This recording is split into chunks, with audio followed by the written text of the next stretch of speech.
ਸਤਨਾਮ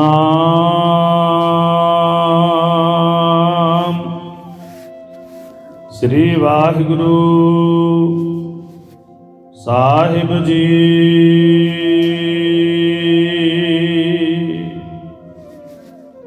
ਵਡਹੰਸ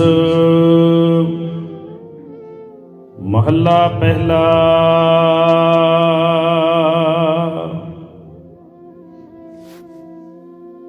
ਬਾਬਾ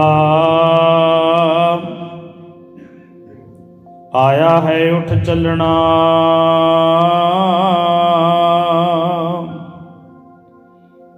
ਇਹੋ ਜਗ ਝੂਠ ਪਸਾਰੋਵਾ। ਸੱਚਾ ਘਰ ਸਚੜੇ ਸੇਵੀਐ, ਸੱਚ ਖਰਾ ਸਚਿਆਰੋਵਾ।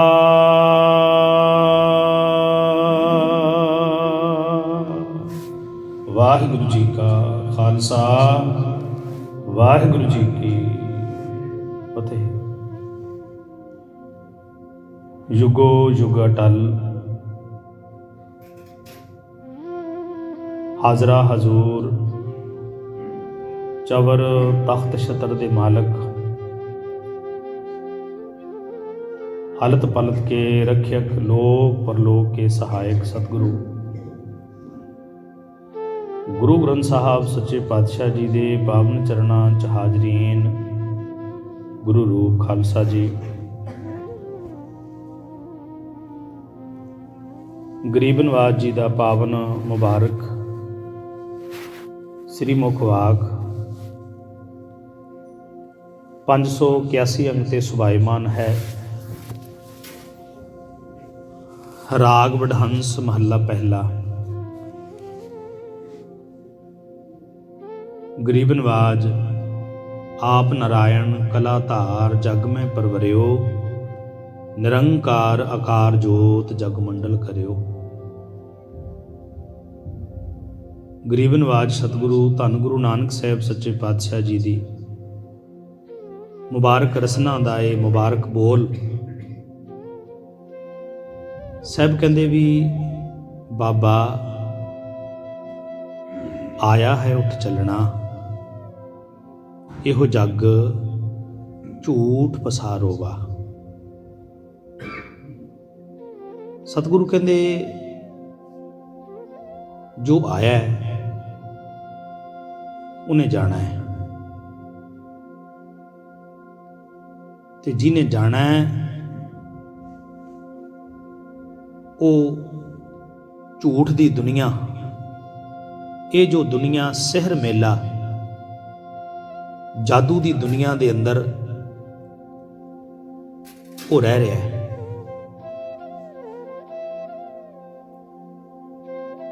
ਪਰ ਉਹ ਜਾਦੂ ਦੀ ਚਮਕ ਦਮਕ ਵੇਖ ਕੇ ਦੁਨੀਆ ਦੀ ਚਮਕ ਦਮਕ ਨੂੰ ਸੱਚ ਨਾ ਸਮਝੇ। ਸੱਚ ਇੱਕੋ ਹੀ ਹੈ ਵੀ ਉਹਨੇ ਜਾਣਾ ਹੈ, ਤੇ ਸਮਾਂ ਕੋਈ ਵੀ ਹੋ ਸਕਦਾ ਹੈ।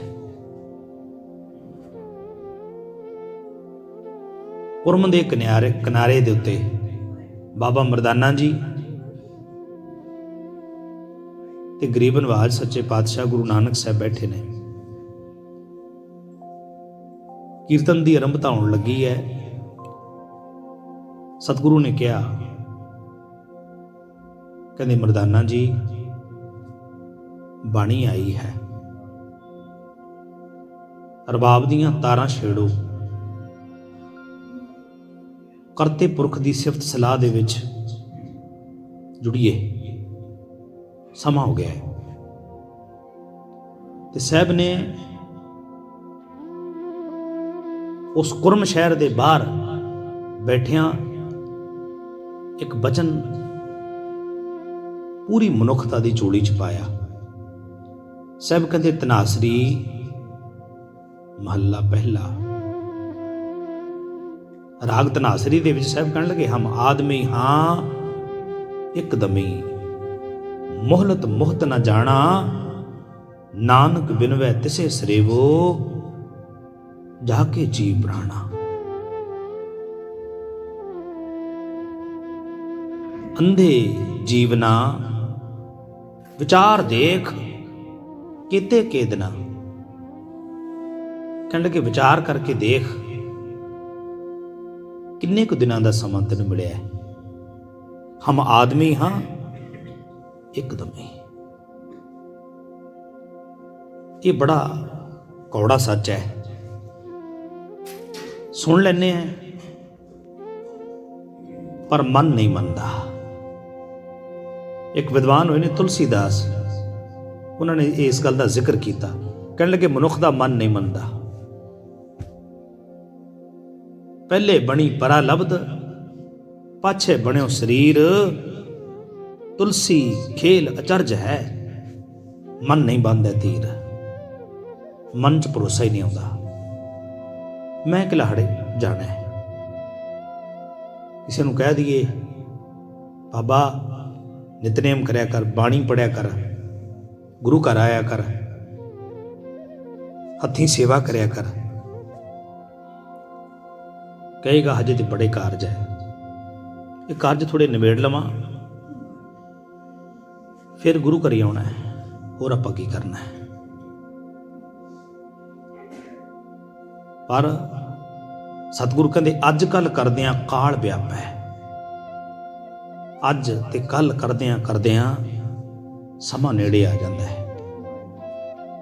ਸਤਿਗੁਰੂ ਕਹਿੰਦੇ ਬਾਬਾ ਆਇਆ ਹੈ, ਕਿਸੇ ਦੇ ਹੁਕਮ 'ਚ ਆਇਆ ਹੈ ਤੇ ਕਿਸੇ ਦੇ ਹੁਕਮ ਦੇ ਵਿੱਚ ਹੀ ਉਹਨੇ ਚਲੇ ਜਾਣਾ ਹੈ ਸੰਸਾਰ ਤੋਂ। ਆਇਆ ਹੈ ਉੱਠ ਚੱਲਣਾ। ਇਹੋ ਜੱਗ ਝੂਠ ਪਸਾਰ ਹੋਗਾ। ਇਹ ਜਿਹੜਾ ਸੰਸਾਰ ਹੈ ਨਾ, ਇਹ ਝੂਠ ਦਾ ਹੀ ਪਸਾਰਾ ਹੈ। ਝੂਠ ਕੀ ਹੁੰਦਾ ਹੈ? ਮਿਥਿਆ। ਝੂਠ ਹੁੰਦਾ ਜਿਹੜਾ ਥੋੜੇ ਸਮੇਂ ਦੇ ਵਿੱਚ ਪੈਦਾ ਹੋਵੇ ਤੇ ਥੋੜੇ ਸਮੇਂ ਬਾਅਦ ਸਮਾਪਤ ਹੋ ਜਾਏ। ਝੂਠ ਦੀ ਸਭ ਤੋਂ ਪ੍ਰਬਲ ਦਲੀਲ ਹੈ ਜਿਹੜੀ, ਕਿਸੇ ਨੇ ਘਰ ਪਾਇਆ ਤੇ ਉਹਦੀਆਂ ਕੰਧਾਂ ਜਰਜਰੀਆਂ ਹੋ ਗਈਆਂ, ਜ਼ਰਖੇਜ਼ ਹੋ ਗਈਆਂ, ਪਰ ਉਹਦੇ ਉੱਪਰ ਸੰਨ ਜਿਹੜਾ ਲਿਖਿਆ ਹੁੰਦਾ ਉਹ ਦੱਸਦਾ ਹੈ ਵੀ ਇਹਨੂੰ ਇੰਨੇ ਸਾਲ ਹੋ ਗਏ ਬਣੇ ਨੂੰ। ਤੇ ਫਿਰ ਇੱਕ ਪੀੜ੍ਹੀ ਬਣਾਉਂਦੀ ਹੈ ਤੇ ਦੂਸਰੀ ਪੀੜ੍ਹੀ ਉਸੇ ਘਰ ਨੂੰ ਢਾਹ ਕੇ ਉਹਦੀ ਜਗ੍ਹਾ ਤੇ ਨਵਾਂ ਘਰ ਪਾ ਦਿੰਦੀ ਹੈ। ਇਹਦਾ ਮਤਲਬ ਕੀ ਹੈ? ਇਹਦਾ ਮਤਲਬ ਇਹ ਹੀ ਹੈ ਕਿ ਇਹ ਸਦਾ ਥਿਰ ਰਹਿਣ ਵਾਲਾ ਨਹੀਂ ਸੀ, ਇਸੇ ਕਰਕੇ ਇਹਨੂੰ ਢਾਹ ਕੇ ਨਵਾਂ ਬਣਾ ਲਿਆ। ਕਿਉਂਕਿ ਇਹ ਜੱਗ ਝੂਠ ਪਸਾਰ ਹੋਗਾ। ਜਿਸ ਮਾਇਆ ਦੇ ਕਰਕੇ, ਜਿਸ ਲੋਭ ਦੇ, ਜਿਸ ਲਾਲਚ ਦੇ ਕਰਕੇ, ਇਸ ਜੀਵਨ ਦੀ ਕੀਮਤ ਨੂੰ ਅਣਦੇਖਿਆ ਕਰਕੇ ਮਨੁੱਖ ਦਿਨ ਰਾਤ ਇੱਕ ਕਰੀ ਬੈਠਾ ਹੈ। ਨਿਰੰਕਾਰ ਦੇ ਭਜਨ ਵੱਲ ਨਹੀਂ, ਦੁਨਿਆਵੀ ਪਦਾਰਥਾਂ ਵਾਸਤੇ। ਜਿਤਨਾ ਮਟੀਰੀਅਲਿਜ਼ਮ ਹੈ ਉਹਦੇ ਵਾਸਤੇ। ਸਾਹਿਬ ਕਹਿੰਦੇ ਇਹ ਸੱਚ ਨਹੀਂ ਹੈ। ਗੁਰੂ ਤੇਗ ਬਹਾਦਰ ਸੱਚੇ ਪਾਤਸ਼ਾਹ ਕਹਿੰਦੇ ਜੋ ਦਿਸੈ ਸੋ ਸਗਲ ਵਿਨਾਸੈ। ਜਿਹੜਾ ਤੈਨੂੰ ਦਿਸਦਾ ਨਾ ਉਹਨੇ ਖਤਮ ਹੋ ਜਾਣਾ ਹੈ। ਜਿਉਂ ਬਾਦਰ ਕੀ ਛਾਇਆ, ਜਿਵੇਂ ਬੱਦਲਾਂ ਦੀ ਛਾਂ ਹੁੰਦੀ ਹੈ। ਗੁਰੂ ਨਾਨਕ ਸਾਹਿਬ ਸੱਚੇ ਪਾਤਸ਼ਾਹ ਕਹਿ ਰਹੇ ਨੇ, ਕਹਿੰਦੇ ਸੱਚਾ ਘਰ ਸੱਚੜੇ ਸੇਵੀਐ। ਜਿਸ ਘਰ ਦੇ ਅੰਦਰ ਅਸੀਂ ਰਹਿ ਰਹੇ ਹਾਂ ਨਾ, ਘਰ ਨਾਲ ਬੜਾ ਪ੍ਰੇਮ ਹੈ। ਮਕਰਾਣੇ ਦਾ ਪੱਥਰ ਲੱਗਾ ਹੈ, ਸ਼ੀਸ਼ਮ ਦੀਆਂ ਜੋੜੀਆਂ ਪੱਲੇ ਲੱਗੇ ਨੇ, ਸੋਹਣਾ ਪੱਥਰ ਲੱਗਿਆ ਹੈ, ਉਹਨੂੰ ਸੱਚ ਮੰਨੀ ਬੈਠਾ ਹੈ। ਪਰ ਸਾਹਿਬ ਕਹਿੰਦੇ ਇਹ ਘਰ ਸੱਚਾ ਨਹੀਂ ਹੈ। ਜੋ ਘਰ ਛੱਡ ਗਵਾਵਣਾ ਸੋ ਲੱਗਾ ਮਨ ਮਾਹੇ। ਜਿੱਥੇ ਜਾਏ ਤੁਧ ਵਰਤਣਾ ਤਿਸ ਕੀ ਚਿੰਤਾ ਨਾ ਹੈ। ਕਹਿਣ ਲੱਗੇ ਜਿਹੜੇ ਘਰੇ ਤੂੰ ਜਾਣਾ ਨਾ, ਉਹਦੀ ਤੇ ਤੈਨੂੰ ਚਿੰਤਾ ਹੀ ਨਹੀਂ ਹੈ, ਚਿੰਤਾ ਹੀ ਨਹੀਂ ਹੈ। ਕਿਉਂਕਿ ਮਨੁੱਖ ਇਸ ਸੰਸਾਰ ਦੇ ਉੱਤੇ ਇੱਕ ਪ੍ਰਾਹੁਣਿਆਂ ਦੀ ਤਰ੍ਹਾਂ ਆਇਆ ਹੈ। ਸੱਚੇ ਪਾਤਸ਼ਾਹ ਕਹਿੰਦੇ ਨੇ ਪਾਵਨ ਬਾਣੀ ਦੇ ਅੰਦਰ, ਜੈਸੇ ਰਹਿਣ ਪ੍ਰਾਹੁਣੇ। ਜਿਵੇਂ ਇੱਕ ਦੋ ਰਾਤਾਂ ਵਾਸਤੇ ਪ੍ਰਾਹੁਣਾ ਰਹਿਣ ਵਾਸਤੇ ਆਉਂਦਾ ਹੈ, ਤੇ ਫਿਰ ਜਿਵੇਂ ਰਾਤ ਪੈਂਦੀ ਹੈ ਨਾ, ਤੇ ਗੱਲਾਂ ਬਾਤਾਂ ਦੇ ਵਿੱਚ ਉਹ ਪੁੱਛਦਾ ਹੈ ਸਵੇਰੇ ਬੱਸ ਕਿਸ ਵੇਲੇ ਆਉਂਦੀ ਇੱਥੇ? ਇੱਥੇ ਟ੍ਰੇਨ ਜਾਣ ਦਾ ਪ੍ਰਬੰਧ ਹੈਗਾ? ਕਿਉਂ? ਕਿਉਂਕਿ ਉਹਨੇ ਪਰਤ ਕੇ ਆਪਣੇ ਘਰ ਜਾਣਾ ਹੈ। ਜੈਸੇ ਰੈਣ ਪ੍ਰਾਹੁਣੇ ਉੱਠ ਚੱਲ ਸਹਿ ਪ੍ਰਭਾਤ। ਦਿਨ ਹੁੰਦਿਆਂ, ਦਿਨ ਚੜ੍ਹਦਿਆਂ ਜਿਵੇਂ ਉਹਨੂੰ ਚਾਹ ਦਾ ਕੱਪ ਦਿੱਤਾ ਜਾਂਦਾ ਹੈ, ਚਾਹ ਦਾ ਕੱਪ ਹੱਥ 'ਚ ਫੜਦਿਆਂ ਸਾਰ ਕਹਿੰਦਾ ਹੈ ਪਾਣੀ ਗਰਮ ਰੱਖ ਦਿਓ, ਮੈਂ ਇਸ਼ਨਾਨ ਕਰਕੇ ਤੇ ਜਾਣਾ ਹੈ, ਮੈਨੂੰ ਜ਼ਰੂਰੀ ਕੰਮ ਹੈ। ਘਰ ਵਾਲੇ ਬੜਾ ਪ੍ਰੇਮ ਕਰਦੇ ਹੈ, ਸੋਹਣਾ ਪ੍ਰਸ਼ਾਦਾ ਪਾਣੀ ਦਿੰਦੇ ਹੈ, ਪੈਣ ਵਾਸਤੇ ਸੋਹਣੇ ਬਿਸਤਰੇ ਦਿੰਦੇ ਹੈ, ਸਤਿਕਾਰ ਕਰਦੇ ਹੈ, ਜਿਉ ਆਇਆਂ ਕਹਿੰਦੇ ਹੈ। ਪਰ ਬਾਦਸ਼ਾਹ ਕਹਿੰਦੇ, ਸੁਖਮਨੀ ਆਪਾਂ ਪੜ੍ਹਦੇ ਨਾ ਸਾਰੇ ਸਾਹਿਬ, ਕਹਿੰਦੇ ਬਟਾਊ ਸਿਉ ਜੋ ਲਾਵੈ ਨੇਹ, ਤਾਂ ਕੋ ਹੱਥ ਨਾ ਆਵੈ ਕਿਹੇ। ਮਾਰਵੜੀ ਦੇ ਵਿੱਚ ਬਟਾਊ ਕਹਿੰਦੇ ਨੇ ਪ੍ਰਾਹੁਣੇ ਨੂੰ। ਕਹਿਣ ਲੱਗੇ ਜੇਕਰ ਕੋਈ ਪ੍ਰਾਹੁਣੇ ਦੇ ਨਾਲ ਪ੍ਰੇਮ ਕਰ ਬੈਠੇ, ਉਹਦਾ ਪ੍ਰੇਮ ਨਿਸ਼ਫਲ ਹੈ, ਵਿਅਰਥ ਹੈ, ਕਿਉਂਕਿ ਪ੍ਰਾਹੁਣੇ ਨੇ ਤੇ ਸਵੇਰੇ ਚਲੇ ਜਾਣਾ ਹੈ। ਇਸੇ ਤਰ੍ਹਾਂ ਮਨੁੱਖ ਇਸ ਸੰਸਾਰ ਦੇ ਵਿੱਚ ਪ੍ਰਾਹੁਣਾ ਆਇਆ ਹੈ। ਪ੍ਰਾਹੁਣਾ ਕਿਉਂ ਕਿਹਾ ਸਤਿਗੁਰਾਂ ਨੇ? ਕਿਉਂਕਿ ਪ੍ਰਾਹੁਣਿਆਂ ਕੋਲੇ ਜਿਹੜੀ ਮੁੱਲਤ ਹੁੰਦੀ ਹੈ ਨਾ, ਜੈਸੇ ਰੈਣ ਇੱਕ ਰਾਤ ਦਾ ਸਮਾਂ ਹੁੰਦਾ ਹੈ, 2 ਰਾਤਾਂ ਹੋਵੇਗਾ। ਇਸੇ ਤਰ੍ਹਾਂ ਸਤਿਗੁਰੂ ਬਖਸ਼ਿਸ਼ ਕਰਦੇ ਨੇ, ਕਹਿੰਦੇ ਵੀ ਜਿਹੜਾ ਜੀਵਨ ਦਾ ਸਮਾਂ ਨਾ 84 ਲੱਖ ਜੂਨਾਂ ਦੀ ਜੇ ਸਾਰੀ ਉਮਰ ਅਸੀਂ ਇੱਕ ਜਗ੍ਹਾ ਤੇ ਕਾਊਂਟ ਕਰ ਲਈਏ ਤੇ ਉਹਦੇ ਵਿੱਚੋਂ ਮਨੁੱਖੇ ਜੀਵਨ ਦਾ ਜਿਹੜਾ ਸਮਾਂ ਹੈ ਉਹਨੂੰ ਅਸੀਂ ਉਹਦੇ ਨਾਲ ਤੁਲਨਾ ਕਰਕੇ ਵੇਖੀਏ,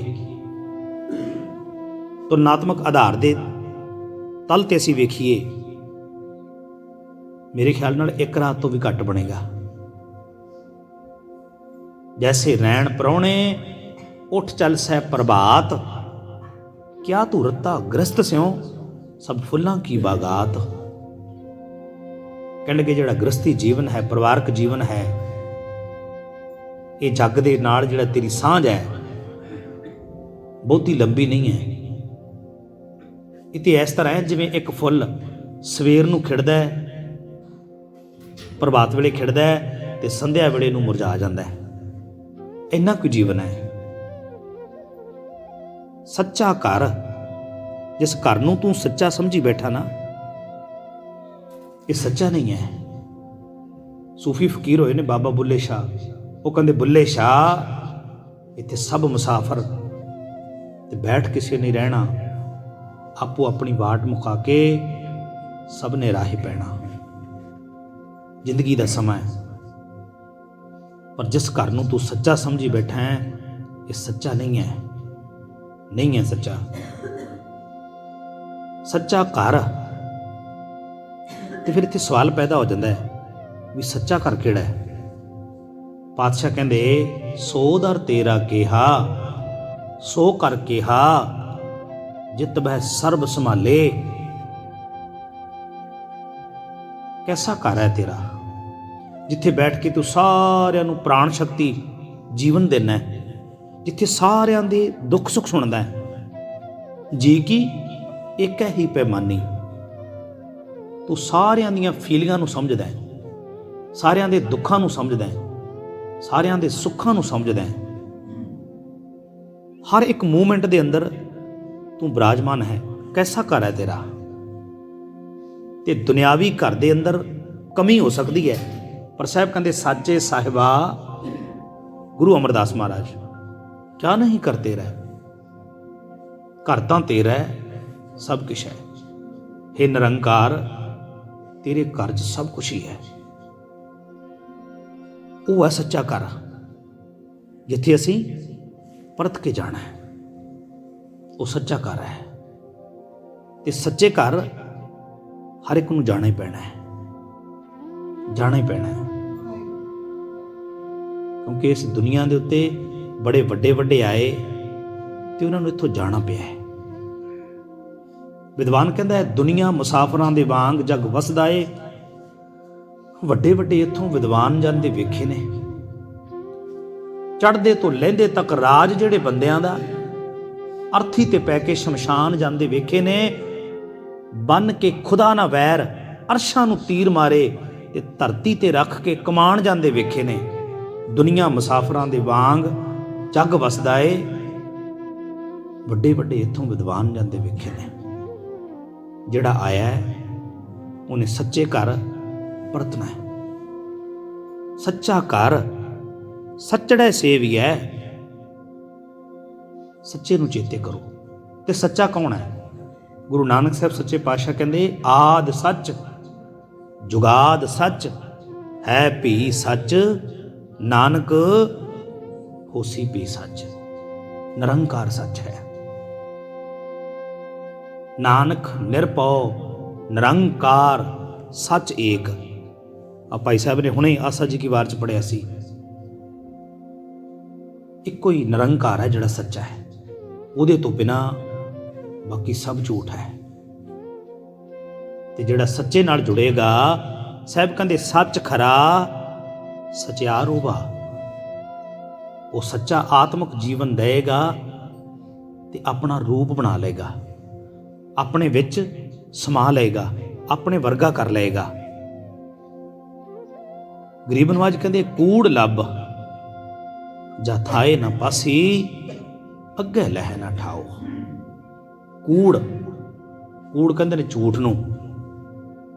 ਲੱਭ, ਲੱਭ ਦੇ ਦੋ ਅਰਥ ਨੇ। ਲੱਭ ਦਾ ਅਰਥ ਹੁੰਦਾ ਮੂੰਹ ਤੇ ਲੱਭ ਦਾ ਅਰਥ ਹੁੰਦਾ ਲੋਭ। ਇੱਥੇ ਬੱਬੇ ਨੂੰ ਸਿਆਰੀ ਲੱਗੀ ਹੈ। ਜੇ ਬੱਬੇ ਨੂੰ ਔਂਕੜ ਲੱਗੀ ਹੁੰਦੀ ਫਿਰ ਇਹਦਾ ਅਰਥ ਹੋਰ ਬਣਨਾ ਸੀ। ਇੱਥੇ ਬੱਬੇ ਨੂੰ ਸਿਆਰੀ ਦਾ ਅਰਥ ਹੈ ਵਿੱਚ। ਸਾਹਿਬ ਕਹਿੰਦੇ ਨੇ ਕੂੜ ਦੇ ਵਿੱਚ ਇੰਨਾ ਕੁ ਜ਼ਿਆਦਾ ਖਚਤ ਹੋਇਆ ਪਿਆ ਹੈ ਕਿ ਨਿਰੰਕਾਰ ਵਿਸਰਿਆ ਹੋਇਆ ਹੈ। ਜਿਹੜੀਆਂ ਪ੍ਰਾਪਤੀਆਂ ਨੇ ਨਾ ਨਿਰੰਕਾਰ ਵੱਲੋਂ ਮਿਲੀਆਂ ਹੋਈਆਂ ਦਾਤਾਂ ਨੇ, ਉਹ ਚੰਗੀਆਂ ਲੱਗਦੀਆਂ। ਦਾਤ ਪਿਆਰੀ ਵਿਸਰਿਆ ਦਤਾਰਾ ਜਾਣੈ ਨਾਹੀ ਮਰਨ ਵਿਚਾਰਾ। ਨਿਰੰਕਾਰ ਦੀਆਂ ਦਾਤਾਂ ਚੰਗੀਆਂ ਲੱਗਦੀਆਂ ਤੇ ਇਹਨਾਂ ਦਾਤਾਂ ਦੇ ਵਿੱਚ ਇੰਨਾ ਕੁ ਜ਼ਿਆਦਾ ਖਚਤ ਹੋ ਗਿਆ, ਲੋਭ ਕਰਨ ਲੱਗ ਪਿਆ। ਮੈਂ ਆ ਵੀ ਇਕੱਤਰ ਕਰ ਲਵਾਂ, ਮੈਂ ਆ ਵੀ ਇਕੱਤਰ ਕਰ ਲਵਾਂ। ਪਤਾ ਹੈ ਵੀ ਇਹ ਕੂੜ ਹੈ, ਇਹ ਝੂਠ ਹੈ, ਇਹ ਬਿਨਸਨਹਾਰ ਹੈ, ਇਹ ਸਮਾਪਤ ਹੋਣ ਵਾਲਾ ਹੈ, ਖਤਮ ਹੋ ਜਾਣਾ ਹੈ। ਪਰ ਸੱਚੇ ਪਾਤਸ਼ਾਹ ਕਹਿੰਦੇ ਕੂੜ ਲੱਭ ਜਾ ਥਾਏ ਨਾ ਪਾਸੀ। ਭਾਈ ਇਹ ਜਿਹੜਾ ਤੂੰ ਲੋਭ ਕਰਦਾ ਹੈ ਤੇ ਵਸਤੂਆਂ ਇਕੱਠੀਆਂ ਕਰਨ ਦੇ ਉੱਤੇ ਜ਼ੋਰ ਲਾਇਆ ਹੋਇਆ ਹੈ, ਮਿਲੇ ਹੋਏ ਅਮੋਲਕ ਜੀਵਨ ਦੀ ਕਦਰ ਭੁਲਾ ਕੇ ਇਹਨਾਂ ਨੂੰ ਅੱਗੇ ਥਾਂ ਨਹੀਂ ਮਿਲਣੀ। ਕੂੜ ਲੱਭ ਜਾ ਥਾਏ ਨਾ ਪਾਸੀ, ਥਾਂ ਨਹੀਂ ਮਿਲਣੀ, ਕਿਉਂਕਿ ਕਿਸੇ ਚੀਜ਼ ਨੇ ਨਾਲ ਹੀ ਨਹੀਂ ਜਾਣਾ। ਉਹ ਸੂਈ ਵਾਲੀ ਘਟਨਾ ਅਸੀਂ ਸੁਣੀ ਹੈ ਨਾ ਸਾਹਿਬ ਦੇ ਜੀਵਨ ਦੀ। ਉਹਨੂੰ ਕਹਿਣ ਲੱਗਿਆ ਸੂਈ ਲੈ ਲੈ ਤੇ ਦਰਗਾਹ 'ਚ ਸਾਨੂੰ ਦੇ ਦੇ। ਕੁਛ ਨਾਲ ਹੀ ਨਹੀਂ ਜਾਣਾ। ਜਦੋਂ ਕੂੜ ਲੱਭ ਜਾਂ ਥਾਏ ਨਾ ਪਾਸੀ ਅੱਗੇ ਲਹਿ ਨਾ ਠਾਓ। ਅੱਗੇ ਕਹਿਣ ਲੱਗੇ ਜਗ੍ਹਾ ਨਹੀਂ ਮਿਲਣੀ, ਨਾ ਕੂੜ ਨੂੰ ਤੇ ਨਾ ਕੂੜ ਦੇ ਨਾਲ ਜੁੜੇ ਹੋਏ ਸਰੀਰ ਨੂੰ ਜਗ੍ਹਾ ਨਹੀਂ ਮਿਲਣੀ। ਆਸਾ ਜੀ ਕੀ ਵਾਰ 'ਚ ਸਾਹਿਬ ਕਹਿੰਦੇ ਨੇ ਹੋਏ ਭਸਮੜ ਭੌਰ ਸਿਧਾਇਆ। ਆਪੀ ਨੇ ਭੋਗ ਭੋਗ ਕੇ ਹੋਏ ਭਸਮੜ ਭੌਰ ਸਿਧਾਇਆ। ਵੱਡਾ ਹੋਆ ਦੁਨੀਦਾਰ ਗਲ ਸੰਗਲ ਕੱਤ ਚਲਾਇਆ। ਅੱਗੇ ਕਰਨੀ ਕੀਰਤ ਵਾਚੀਐ ਬਹਿ ਲੇਖਾ ਕਰ ਸਮਝਾਇਆ। ਫਿਰ ਥਾਓ ਨਾ ਹੋਵੀ ਪਾਉਂਦੀ ਹੁਣ ਸੁਣਿਆ ਕਹਿ ਰੁਆਇਆ। ਮਨ ਅੰਧੇ ਜਨਮ ਗਵਾਇਆ। ਕਹਿਣ ਲੱਗੇ ਜਿਹੜਾ ਸਾਰਾ ਤੂੰ ਇਕੱਠਾ ਕਰ ਰਿਹਾ ਨਾ, ਇਹਨੂੰ ਅੱਗੇ ਜਗ੍ਹਾ ਨਹੀਂ ਮਿਲਣੀ, ਕਿਉਂਕਿ ਨਾਲ ਹੀ ਨਹੀਂ ਜਾਣਾ। ਸਾਹਿਬ ਕਹਿੰਦੇ ਨੇ ਤਿੱਥੈ ਦੇ ਜਾਤ ਨਾ ਜਾਏ। ਮਨੁੱਖ ਦਾ ਸਰੀਰ ਤੇ ਅਭਿਮਾਨ। ਇੱਥੇ ਜਾਤ ਦਾ ਅਰਥ ਕਰਾਂਗੇ ਅਸੀਂ ਅਭਿਮਾਨ, ਕਿਉਂਕਿ ਮਾਨੁਖ ਕੀ ਜਾਤ ਸਭ ਇੱਕ ਹੈ ਪਹਿਚਾਣਬੋ। ਮਨੁੱਖ ਤੇ ਮਨੁੱਖ ਹੀ ਨੇ ਸਾਰੇ, ਪਰ ਅਹੰਕਾਰ ਕਰਕੇ, ਮਾਇਆ ਦੇ ਅਹੰਕਾਰ ਕਰਕੇ ਵੱਖਰੀਆਂ ਵੱਖਰੀਆਂ ਕੈਟਾਗਰੀਆਂ ਬਣ ਗਈਆਂ। ਅਸੀਂ ਜੀ ਸਵਰਨ ਜਾਤੀ ਹਾਂ ਜੀ। ਇਸ ਕਰਕੇ ਇੱਥੇ ਜਾਤ ਦਾ ਅਰਥ ਹੈ ਅਭਿਮਾਨ। ਸਾਹਿਬ ਕਹਿੰਦੇ ਨੇ ਤੇਰਾ ਜਿਹੜਾ ਅਭਿਮਾਨ ਹੈ ਉਹਨੂੰ ਉੱਥੇ ਜਗ੍ਹਾ ਨਹੀਂ ਮਿਲਣੀ। ਕੂੜ ਲੱਭ ਜਾ ਥਾਏ ਨਾ ਪਾਸੀ ਅੱਗੇ ਲਹਿ ਨਾ ਠਾਓ, ਅੰਤਰ ਆਓ ਨਾ ਬੈਸੋ ਕਹੀਐ, ਜਉ ਸੁਣਿਆ ਕਰਕਾਓ। ਕਹਿਣ ਲੱਗੇ ਤੈਨੂੰ ਕਿਸੇ ਨੇ ਤਾਂ ਨਹੀਂ ਕਹਿਣਾ ਵੀ ਆ ਜਾ, ਅੰਦਰ ਆ ਜਾ, ਬੈਠ ਜਾ। ਤੇਰਾ ਸਤਿਕਾਰ ਨਹੀਂ ਕਰਨਾ ਉੱਥੇ ਗਿਆਂ ਦਾ, ਤੇਰਾ ਤਿਰਸਕਾਰ ਹੋਏਗਾ। ਗੁਰੂ ਨਾਨਕ ਸਾਹਿਬ ਕਹਿੰਦੇ ਰੇ ਰੇ ਦਰਗਹਿ ਕਹਿ ਨਾ ਕੋਊ, ਆਓ ਬੈਠ ਆਦਰ ਸਭ ਦਿਓ। ਰੇ ਮਾਰਵੜੀ ਦੇ ਵਿੱਚ ਕਹਿੰਦੇ ਓਏ ਨੂੰ, ਤੇ ਅਸੀਂ ਓਏ ਉਹਨੂੰ ਕਹਿੰਦੇ ਆ ਜਿਹਦਾ ਅਸੀਂ ਤਿਰਸਕਾਰ ਕਰਨਾ ਹੋਵੇ, ਕਿਸੇ ਨੂੰ ਤਾੜਨਾ ਕਰਨੀ ਹੋਵੇ, ਅਸੀਂ ਉਹਦੇ ਵਾਸਤੇ ਸ਼ਬਦ ਵਰਤਦੇ ਹਾਂ ਓਏ। ਤੇ ਮਾਰਵੜੀ 'ਚ ਕਹਿੰਦੇ ਨੇ ਰੇ, ਕਹਿੰਦੇ ਰੇ ਰੇ ਦਰਗਹਿ ਕਹਿ ਨਾ ਕੋਊ। ਜੇ ਤੂੰ ਚਾਹੁੰਦਾ ਵੀ ਮੈਂ ਸੰਸਾਰ ਤੋਂ ਜਾਵਾਂ ਤੇ ਇਹ ਸੰਸਾਰ ਦੇ ਵਿੱਚ ਵੀ ਮੇਰੀ ਸ਼ੋਭਾ ਹੋਵੇ ਤੇ ਪਰਲੋਕ ਦੇ ਵਿੱਚ ਵੀ ਮੈਨੂੰ ਜਿਉ ਆਇਆ ਕਿਹਾ ਜਾਵੇ, ਮੈਨੂੰ ਕੋਈ ਓਏ ਨਾ ਕਵੇ, ਤੇ ਮੈਨੂੰ ਗਏ ਨੂੰ ਉੱਥੇ ਅਸਥਾਨ ਮਿਲੇ, ਮੇਰਾ ਸਤਿਕਾਰ ਹੋਵੇ। ਤੇ ਜਿਹੜੇ ਸੱਚੇ ਪਾਤਸ਼ਾਹ ਕਹਿੰਦੇ ਵੀ ਜਿਹੜੇ ਅਕਾਲ ਪੁਰਖ ਵਾਹਿਗੁਰੂ ਦੀ ਬੰਦਗੀ ਨਾਲ ਜੁੜੇ ਹੁੰਦੇ ਆ ਨਾ, ਤੇ ਜਦੋਂ ਉਹ ਇਸ ਸੰਸਾਰ ਤੋਂ ਜਾਂਦੇ ਨੇ ਤੇ ਸੱਚੇ ਪਾਤਸ਼ਾਹ ਕਹਿੰਦੇ ਆਏ ਪ੍ਰਭ ਪੈ ਅੰਚਰ ਲਾਗ, ਕਰੂੰ ਤਪਾਵਸ ਪ੍ਰਭ ਸਰਬਾਗ। ਪ੍ਰਭ ਹਸ ਬੋਲੇ ਕੀਏ ਨਿਆਏ, ਸਗਲ ਦੂਤ ਮੇਰੀ ਸੇਵਾ ਲਾਏ। ਤੂੰ ਠਾਕੁਰ ਇਹ ਗ੍ਰਹਿ ਸਭ ਤੇਰਾ, ਕਹੋ ਨਾਨਕ ਗੁਰ ਕੀਆ ਨਵੇਰਾ। ਉੱਥੇ ਗਿਆਨ ਨੂੰ ਜਿਉ ਆਇਆ ਕਿਹਾ ਜਾਂਦਾ ਹੈ। ਨਾਮ ਧਿਆਇਨ ਸਾਜਨਾ, ਜਨਮ ਪਦਾਰਥ ਜੀਤ, ਨਾਨਕ ਧਰਮ ਐਸੇ ਚਵੈ ਕੀਤੋ ਪਵਨ ਪੁਨੀਤ। ਜਿਹਨੇ ਲੇਖਾ ਲੈਣਾ ਨਾ ਉਹ ਵੀ ਕਹਿੰਦਾ ਆਓ ਜੀ ਜੀ ਆਇਆਂ ਨੂੰ, ਤੁਸੀਂ ਮਨੁੱਖਾ ਜਨਮ ਸਫਲਾ ਕਰਕੇ ਇੱਥੇ ਆਏ ਹੋ, ਤੁਹਾਨੂੰ ਜੀ ਆਇਆਂ ਨੂੰ। ਤੇ ਸੱਚੇ ਪਾਤਸ਼ਾਹ ਕਹਿੰਦੇ ਜੇਕਰ ਨਾਮ ਨਾ ਜਪਿਆ, ਬੰਦਗੀ ਨਾ ਕੀਤੀ, ਫਿਰ ਅੰਤਰ ਆਓ ਨਾ ਬੈਸੋ ਕਹੀਐ, ਜਉ ਸੁਣਿਆ ਕਰਕਾਓ। ਤੇਰਾ ਇਸ ਸੰਸਾਰ ਤੋਂ ਜਾਣਾ ਇਸ ਤਰ੍ਹਾਂ ਹੋ ਜਾਏਗਾ, ਅੱਗੇ ਗਏ ਦੀ ਇਤਨੀ ਕੁ ਕਦਰ ਹੋਵੇਗੀ ਜਿਵੇਂ ਸੁੰਨੇ ਘਰ ਦੇ ਵਿੱਚ ਕਾਂ ਜਾ ਕੇ ਬੈਠ ਜਾਏ ਨਾ ਤੇ ਉਹਨੂੰ ਕੋਈ ਰੋਟੀ ਪਾਉਣ ਵਾਲਾ ਨਹੀਂ ਹੁੰਦਾ। ਜਦੋਂ ਘਰ ਦੇ ਮਾਲਕ ਤੇ ਘਰ ਹੀ ਨਹੀਂ ਹਨ, ਜਿੰਦਾ ਲੱਗਿਆ ਹੋਇਆ ਹੈ, ਤੇ ਕਾਂ ਨੂੰ ਰੋਟੀ ਕਿਹਨੇ ਪਾਉਣੀ ਹੈ? ਤੇ ਉਹ ਥੋੜ੍ਹੀ ਦੇਰ ਬਾਅਦ ਉੱਥੇ ਕੁਰਲਾ ਕੇ ਆਪਣੀਆਂ ਆਵਾਜ਼ਾਂ ਕੱਢ ਕੇ ਤੇ ਵਾਪਸ ਆ ਜਾਂਦਾ ਹੈ। ਕਹਿਣ ਲੱਗੇ ਐਤਨੀ ਕੁ ਕਦਰ ਹੋਵੇਗੀ ਜੇਕਰ ਅਕਾਲ ਪੁਰਖ ਵਾਹਿਗੁਰੂ ਦੀ ਬੰਦਗੀ ਨਾ ਕੀਤੀ।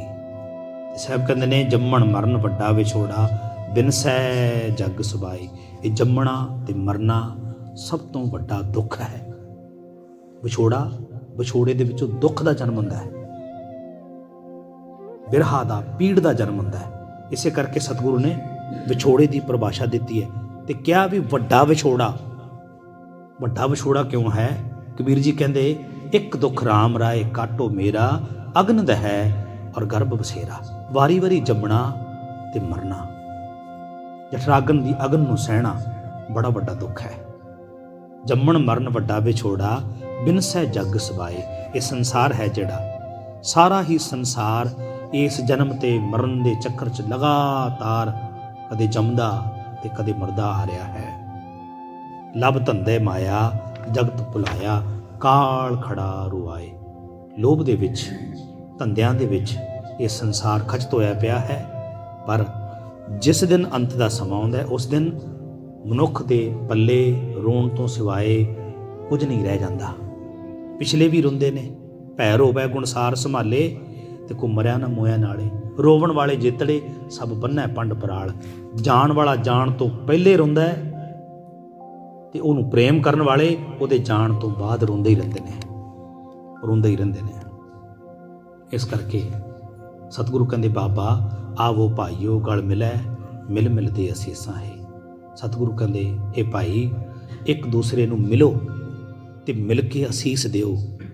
ਕੀ ਅਸੀਸ ਦੇਣੀ ਹੈ? ਸਾਡੇ ਕੋਈ ਪੈਰੀਂ ਹੱਥ ਲਾਵੇ, ਸਾਡੇ ਅੱਗੇ ਕੋਈ ਮੋਢਾ ਨੀਵਾਂ ਕਰੇ, ਅਸੀਂ ਉਹਦੇ ਸਿਰ ਤੇ ਹੱਥ ਰੱਖ ਕੇ ਕਹਿੰਦੇ ਹਾਂ ਮਹਾਰਾਜ ਤੈਨੂੰ ਚੜ੍ਹਦੀ ਕਲਾ ਬਖਸ਼ੇ, ਜਵਾਨੀਆਂ ਮਾਣੇ, ਦੁੱਧੀ ਨਾਵੇਂ ਪੁੱਤੀ ਫਲੇ, ਖੁਸ਼ ਰਵੇਂ। ਆਈ ਦੁਆਵਾਂ ਦਿੰਦੇ ਹਾਂ? ਨਹੀਂ, ਸੱਚੀ ਦੁਆ ਕੀ ਹੈ? ਸੱਚੀ ਦੁਆ ਹੈ ਤੈਨੂੰ ਨਿਰੰਕਾਰ ਚੇਤੇ ਆਵੇ। ਸਭ ਤੋਂ ਵੱਡੀ ਦੁਆ ਇਹ ਹੈ ਤੈਨੂੰ ਪਰਮੇਸ਼ਰ ਚੇਤੇ ਆਵੇ ਜਿਹਦੇ ਨਾਲੋਂ ਤੂੰ ਵਿਛੜਿਆ ਹੋਇਆ ਹੈ। ਇਹ ਅਸੀਸ ਦੇਈਏ ਬਾਬਾ ਸੱਚੜਾ ਮੇਲ ਨਾ ਚੁੱਕਈ, ਪ੍ਰੀਤਮੁਖੀਆਂ ਦੇ ਅਸੀਸਾਂ ਹੈ।